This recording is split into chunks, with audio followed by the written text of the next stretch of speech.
अनीता में एक क्वालिटी है, सुनीता में एक क्वालिटी है और कविता में एक क्वालिटी है। लेकिन मान के चलिए अगर ये तीनों क्वालिटी केवल अनीता में होती तो अनीता पहले आती और ये दोनों का वेट नहीं करती, दाल भी बना लेती, चटनी भी बना लेती, भात भी बना।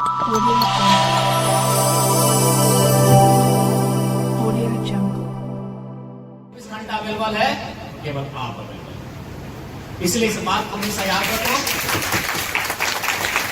आपको अगर कुछ करना है भैया, रास्ते बहुत सारे लोग बताएंगे, तरीके बहुत सारे लोग बताएंगे, लेकिन इरादा आपको करना,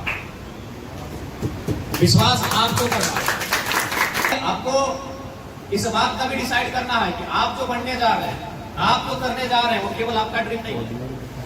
अभी दुर्गा पूजा का समय है, आप जाके देखिएगा, पहला डिमांड अगर घर में किसी का पूरा होगा तो आपका, चाहे वो ड्रेस का डिमांड हो, चाहे वो जूतों का डिमांड हो, चाहे वो बैग का डिमांड हो, चाहे मेला घूमने का डिमांड हो।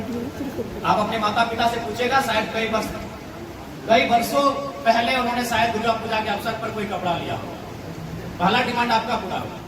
इसका मतलब यही है कि आप जिस ड्रीम को देख रहे हैं, वो ड्रीम अब केवल आपका नहीं है। याद रखिएगा, उस ड्रीम में बहुत सारे लोग हैं जुड़े हैं, ड्रीम अब केवल आपका नहीं है। इसलिए आपके ऊपर एक बहुत बड़ी जिम्मेवारी है, और उस जिम्मेवारी से कैसे आपको टैकल करना है, ये भी आपको ही उठाना होगा। क्योंकि एक बात हमेशा याद रखिएगा, स्वामी विवेकानंद ने एक बात कहा था, महान संत भारत के, कि दुनिया में दिन में एक बार स्वयं से बात कर लिया करो, नहीं तो दुनिया के सबसे अच्छे इंसान से मिलने का मौका होगा। आप एक बात स्पष्ट जान लीजिए, आपसे बेहतर आपके लिए इस दुनिया में कोई नहीं है। फॉर एग्जाम्पल, जिसे आप अपनी माँ कहते हैं, आपको लगता है कि मेरी माँ सिर्फ मेरी है, क्या वो आपकी है? जिसे आप माँ कहते हैं, जो आपकी माँ है, और आप कहते हैं कि मेरी माँ सिर्फ मेरी है, क्या संभव आपकी है? वही स्त्री किसी की पत्नी है, वह किसी की भाभी है, वह किसी की पुत्रवधू है, वह किसी की मौसी लगती है। तो आप कैसे दावा करेंगे वो माँ सिर्फ आपकी है? आप कैसे विश्वास करेंगे वो सिर्फ आपके लिए है, आपके लिए समय निकालेगी? संभव है?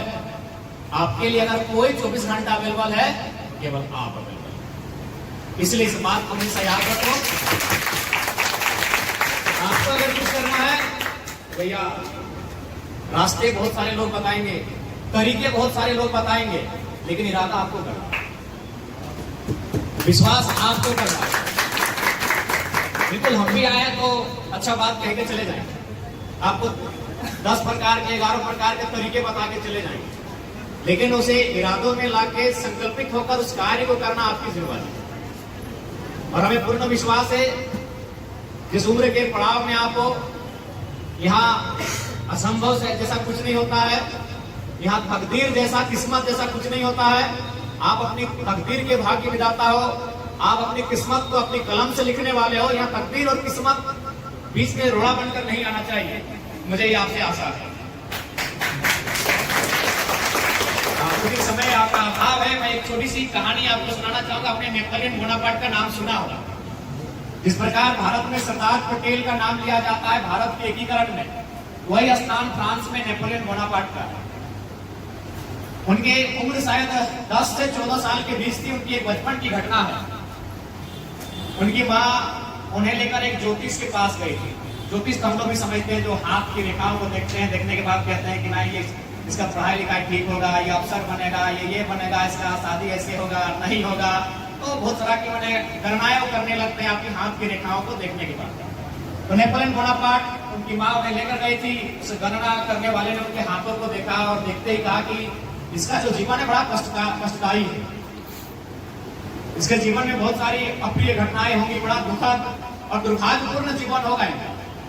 तो नेपोलियन बोनापार्ट ने कहा कि आप दावे के साथ ऐसा कैसे कर सकते हैं कि मेरा जीवन बड़ा कष्टकारी है? बोला देखो बाबू, इसमें हम क्या कर सकते हैं, तुम्हारी हाथ की लकीरें ऐसा कह रही है। तो नेपोलियन बोनापार्ट ने अगला सवाल उनसे कहा कि अगर मेरे हाथ की लकीरें ना रही तो? बोला ये कैसे हो सकता है, ये तो अच्छा मजाक है। तुम्हारे हाथ की लकीरें हैं मीन्स हैं, और हाथ की लकीरें ऊपर से नीचे ऐसे आई है तो आई है, दाएं गई है तो गई है, तो हाथ की लकीरें डिसाइड कर रही है। और नेपोलियन बोनापार्ट ने फिर दोहराया अगर ना हो तो बोला ऐसा हो ही नहीं सकता।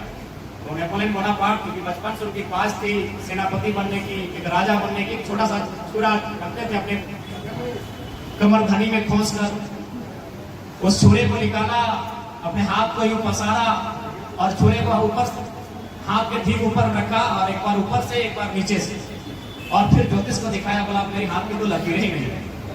तो उस ज्योतिष ने कहा कि जिस युवा में ये साहस है, जिस युवा में इतनी हिम्मत है, वो काल के कपाल में लिखे को मिटा सकता है। ये तकदीर और किस्मत की बातें आपकी डिक्शनरी में नहीं होना चाहिए।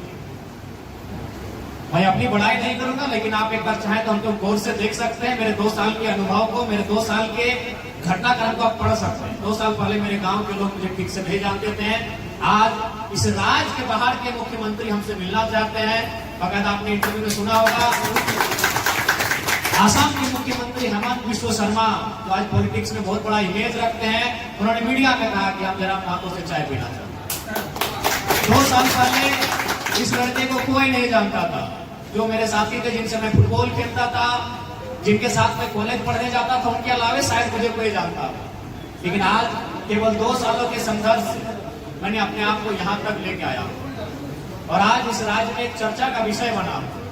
चुनाव के परिणाम क्या होंगे नहीं होंगे मायने नहीं है, लेकिन कुछ दिन पहले आपने मेरा इंटरव्यू देखा होगा न्यूज चैनल, उसमें झारखंड के मुख्यमंत्री माननीय हेमंत सोरेन भी थे, पूर्व मुख्यमंत्री बाबूलाल मरांडी और चंपई सोरेन भी थे, पूर्व मुख्यमंत्री सुरेश महतो जी भी थे, 3 मंत्री, आपके गोड्डा से एक मंत्री है दीपिका पांडे जी भी थी, और 3-4 विधायक थे। सबने आया, सबसे बातचीत हुई कि राज्य को आप कैसे बनाएंगे, पेपर गड़बड़ी होता है, छात्र लगातार प्रोटेस्ट करते हैं, इस राज्य को कैसे बेहतर बनाएंगे। तो सबने कहा कि हम ये करेंगे वो करेंगे।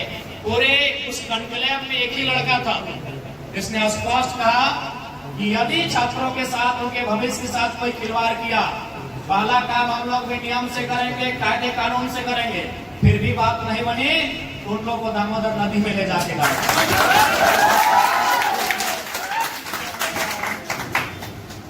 तो इसलिए मैं ये उदाहरण अपना मैंने इसलिए दिया कि 2 सालों में आज हम लोग यहाँ तक चल के आए, क्योंकि हम लोग किस्मत और तकदीर कुछ नहीं रहा।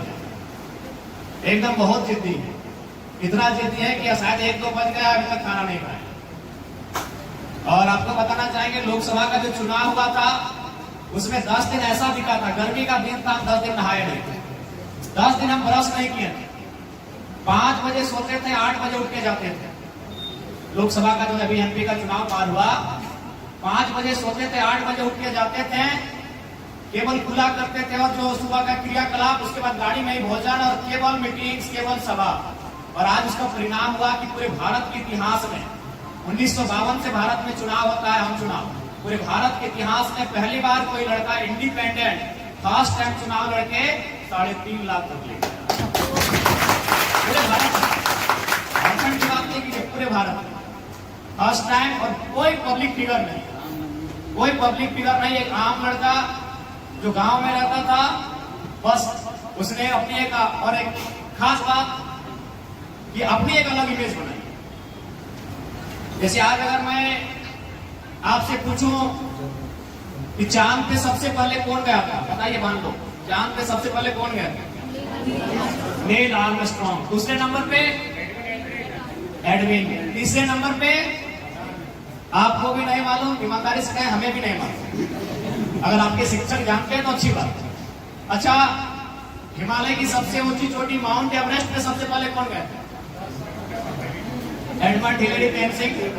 दूसरे नंबर पे आपको भी नहीं मालूम, मुझे भी नहीं मालूम, अंतरिक्ष में सबसे पहले कौन गए थे?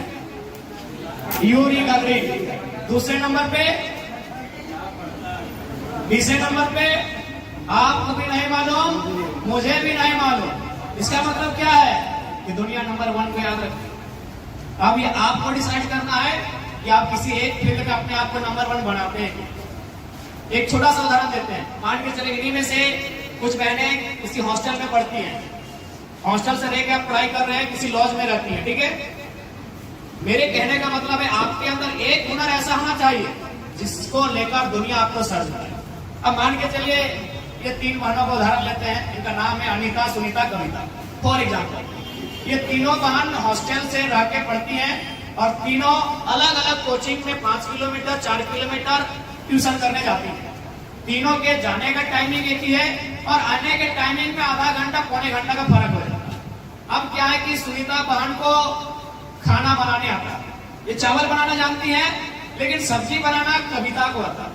तो अगर सुनीता अगर पहले आ गई रूम में तो ये कविता का वेट करेगी कि सब्जी भी तो बनना चाहिए। अब कविता को क्या है कि केवल सब्जी बनाना आता है, दाल बनाना अनीता को आता है।